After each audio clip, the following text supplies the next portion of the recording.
another episode of Mainstream Main Gist. And I'm here today in the studio with my colleague, Olivia Ejura Oyibo. Thank you very much. And before we introduce the person we brought in today, it's quite interesting because we said the last time my colleague Olivia had an epiphany. She said As yes. always. As always, exactly. The voices behind power. What was it you said? I said the faces. Putting faces to power. Putting faces to power. I can't remember. Exactly. Putting faces to power. She can remember. So putting faces to power. What does this mean? I'd really like to know what you were thinking. So, the power sector generally sometimes feels abstract. And people are only connected to it at the points that they understand it. And for consumers mostly, it's just at the point of consumption, my billing. Have they cut my lights? What is going on? I need a, NEPA. They don't even understand the whole privatization. They don't call us by mainstream. They don't call YDC, ADC. It's all about NEPA. Mm. But there are so many moving parts to this whole power sector value chain. And that's basically why we're here.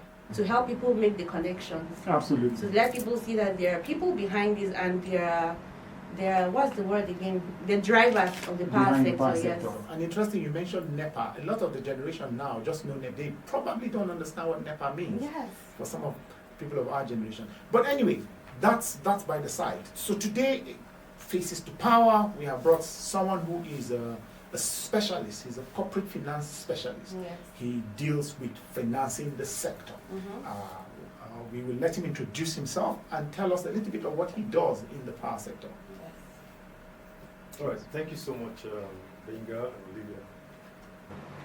Olivia. So just to give a little background, I have a background in engineering.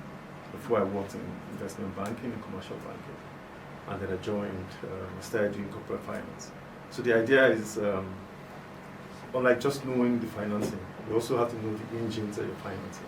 So I have that kind of background, and that's what. He's a double-edged sword. He has both the engineering and It's the finance. really what background in engineering and then finance? So it's not a financial engineering. It's just like engineering first. So you need to know what you're financing. Amazing. You need to explain it. Oh, this is a wake-up call for me. Interesting. Okay, so now, with that understanding of the fact that you had a background in engineering and then financing, how does your skill, what do you bring to the power sector? What do you do in the power sector? All right, so raising finance for the power sector is actually a very delicate, endeavor. You have to be able to convince financiers from different spectrums of the finance spectrum. You have to be able to convince them. Convincing them also means you have to have a very good or thorough knowledge of what you're trying to sell. So it's important to have that background. It helps you also to structure products for financing. So my question is, does the power sector need financing? Of course it does. Every business endeavor needs financing. Every endeavor that has returns in it has to have investment going in there as well. So there will definitely have to be some kind of financing. In Nigeria, before now, largely the power sector has been controlled by the government, right? What you call the public sector. And so they sort of raised the financing for that. It has nothing to do with the private sector. We're moving towards, from 2013, we started moving towards where the private sector will lead financing infrastructure for electricity and the energy sector. So that now requires a whole different dimension of financing. Moving from public sector to private sector funding. But Olivia, I used to think the power sector was just buying and selling. The same way petrol. Because, You just have power, you you buy have and the sell. upstream angle where you generate the power, and then downstream you sell it to the consumers. But you need infrastructure to generate, you need infrastructure to distribute, you also need infrastructure to transmit. Infrastructure doesn't build itself. Someone has to construct it, someone has to finance it, someone has to fund it. So is that not happening already? Is there a problem?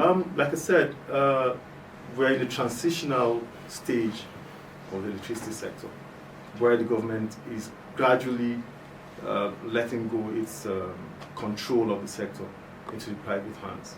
In 2013, if you remember, there was a privatization, semi-privatization of the industry where some of those assets were sold by way of concession and by way of outright sale to the private sector. So what's happened right now, and that's why there is a little dynamic change in financing infrastructure in the sector.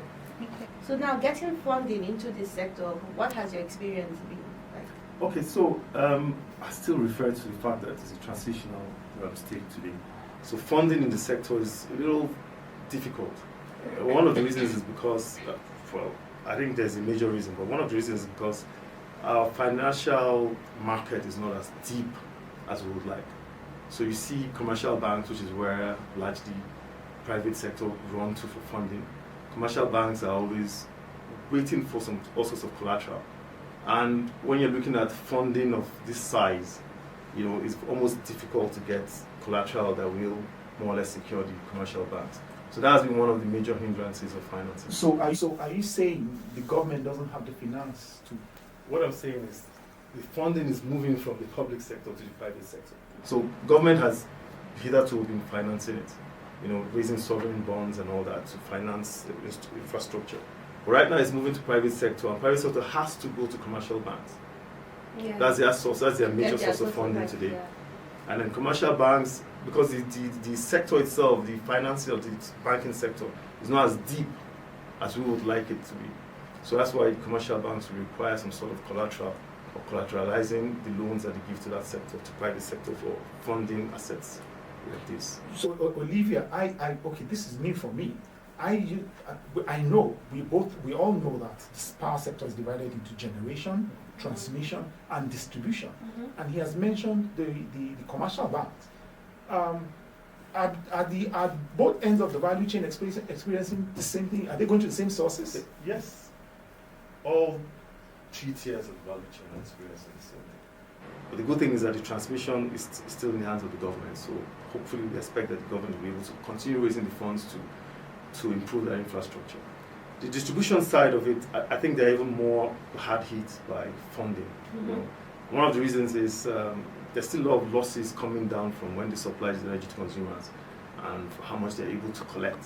And that's what the funding providers look at. What are your returns? How do you collect on energy that you have sent out to the grid? So that's where the real challenge is. And then down the line also in generation, because these are huge assets, it costs a lot to be able to put this infrastructure on ground. So the enormity or the quantum of funding that is needed, right, frankly, it scares a lot of the commercial banks here in Nigeria today. Well, it's quite interesting. So Olivia. I've been hearing commercial banks in Nigeria.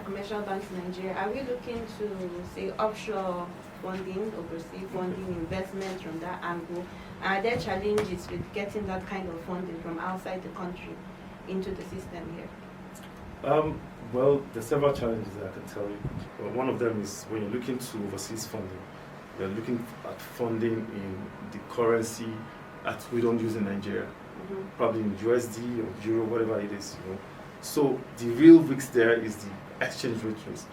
Now, if you're borrowing in a foreign currency and your receivables or whatever cash flow that you have is in Naira, you're exposed to that risk. So that's the risk that not just even the investors are looking at, even the funding providers are also looking at that risk. They see the risk on your behalf as well, because they don't understand that it's a mismatch, more or less. Right? So that mismatch is one of the main limitations of sourcing that kind of funding today. Interesting. Bringing Jasper here today opens my eyes to so many things. Jasper is a corporate finance specialist, right? And we're talking about a sector that people have hitherto thought was just engineering. Mm-hmm. He's a corporate finance specialist. Jasper, tell me, you mentioned the foreign currency that is different from what you're trading in. Yeah. Nigeria's power sector, do we have any other challenges other than the issue of the type of currency? Well, I think I mentioned it earlier, probably in passing, and I think this is the real challenge. The real challenge is the losses, right, that happens along the entire value chain. What kind of losses? So there are transmission losses, Mm-hmm. right? There are distribution losses, there are commercial losses, there are collection losses. So all these losses aggregate, right, to what the industry calls ATC and C losses.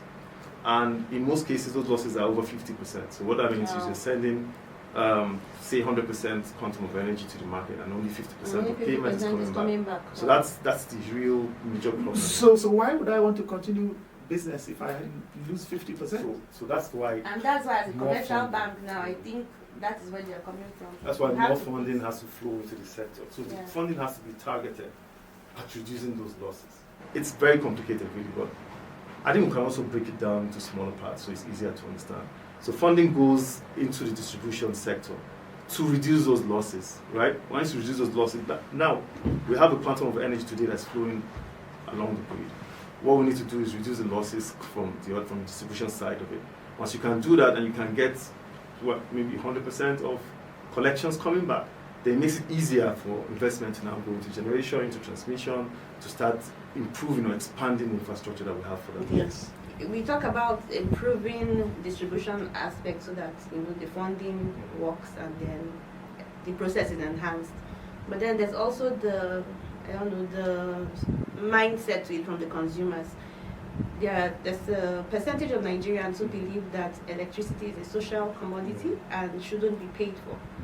So while we're also tackling it from the infrastructure part of things, there's also the mental infrastructure of Nigerians that has also to be worked on. I think they have to go hand in hand. Because you put all this together and then a Nigerian still feels like I have to boycott the system, I have to connect. Because I'm entitled to that power. Because I'm entitled to that power as a Nigerian. So I feel like, are there things that we're doing as well to educate Nigerians and let them see that, look, this is for our good. Yeah, so this is something that I think a lot of actors in the industry have been advocating for quite some time. Electricity is an economic problem, right? But it also has social connotations. So I understand what you're saying. Mm-hmm. So as much as you're driving the economic part of it, you also have to be mindful of the social effects of overpricing electricity. So if you understand, there was an order some months ago where electricity sales was divided into bands, if you remember, where certain people needed certain bands. So that's some kind of subsidy structure, whereas the more affluent people, so to speak, will sort of take care of the cost of electricity for the less affluent. Mm-hmm. But then, what I actually think should happen, because electricity really, if it is efficiently distributed and collected, and the funds collected, will reduce, the price will go down. That's what I think. Mm-hmm. So I think the first step is to have the kind of technology that will ensure those losses down the line. So you meter customers, you isolate your cabling, you put the transformers around. So once you can achieve that, it has the multiplier effect of consumers paying less than they're paying today already. So that's, for me, that's a social connotation. But we need to take care of the economics first, but being mindful of the social effects as well. Okay. So in rounding up, what I have to just say is this: we have to bring Jasper back. Because he said so much. Yeah, exactly. There's so much to unpack. Yeah. It's a complicated. So that's the essence why we have mainstream manges. You need to uncomplicate it for us. A lot of us do not know. It's doable. It's very doable, Yes. right? Because you are a corporate finance specialist. And everybody should think, oh, okay, you're supposed to be an engineer to know how the power gets to this point. But you talk about financing. Mm-hmm. And a lot of Nigerians who, for instance, I just suddenly got bumped up to band A. Without my consent, and Because so you're the affluent. I do not know anything. I do not know what you mean about affluence. We're all, we earn salaries wherever we work. Olivia is here, so I do not know what you mean about. But what I'm trying to say is that we have to bring you back, and we will have my honor to come back. And Oh, we'll be fantastic. very, very happy. Yeah. We'll be very happy to have Happy that. to have you back. So thank you very much, Mr. Jasper. We really hope you come back again to unpack this He issue. said he of- would, so You you see, we have come to. back over and as much as we want him back. Thank you very much. Thank You're you. welcome. Thank you very much.